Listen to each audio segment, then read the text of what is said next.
How do you protect yourself from zina? The reality is, number one, everyone listen to this. It's not what you think I'm going to say. Self-restraint.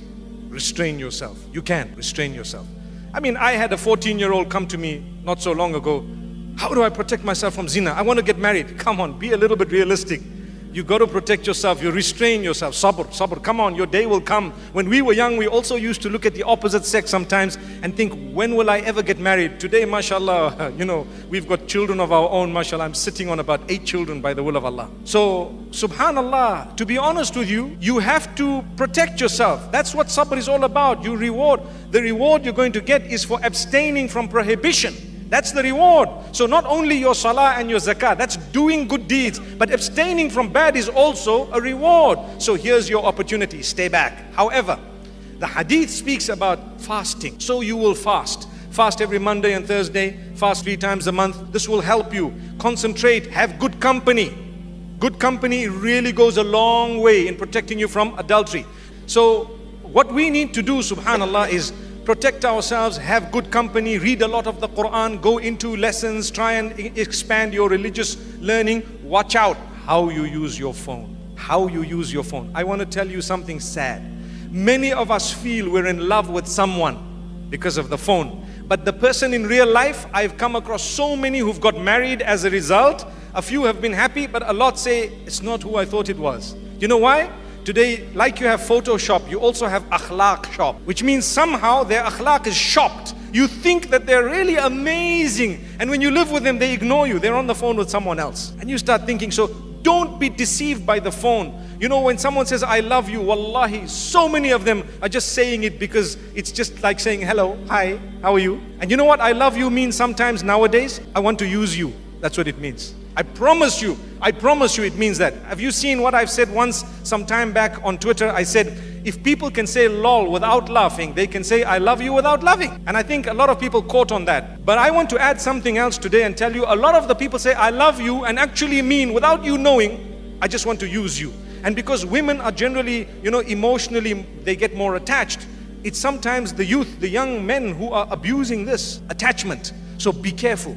Abstain, be strict on yourself. You fast, you have good company, and you try and engage in more acts of worship. Go out and become a volunteer. Help here, help there. And subhanallah, when the time is right, then you start opening your eyes. And I have one statement for a lot of the brothers and sisters who are not married. Subhanallah. And that is, before you are married, don't close your eyes onto one person. As tough as that sounds. As tough as it sounds. Once you're engaged, then you close your eyes. Done.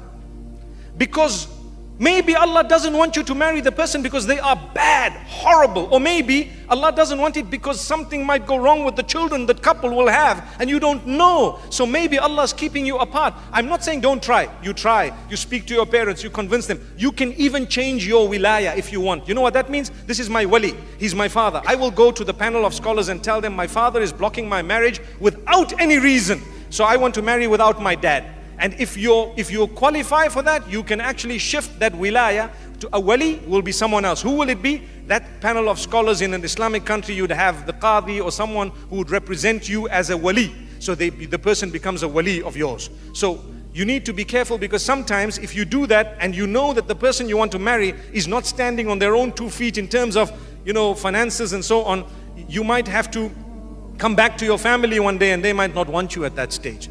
I think most families do take you back, but why should we do that? May Allah subhanahu wa ta'ala grant us ease. So if you want to protect yourself from zina, there are steps. The hadith speaks of fasting and lowering your gaze. Today people watch movies and watch this, and you know what? We see all these tutorials. Hijab tutorials are being watched by the males. I don't know what for. Hijab tutorials. And they forward you and say, did you see this hijab? Is this the camel hump? Brother, there's a hump in your head, man. May Allah subhanahu wa ta'ala forgive us.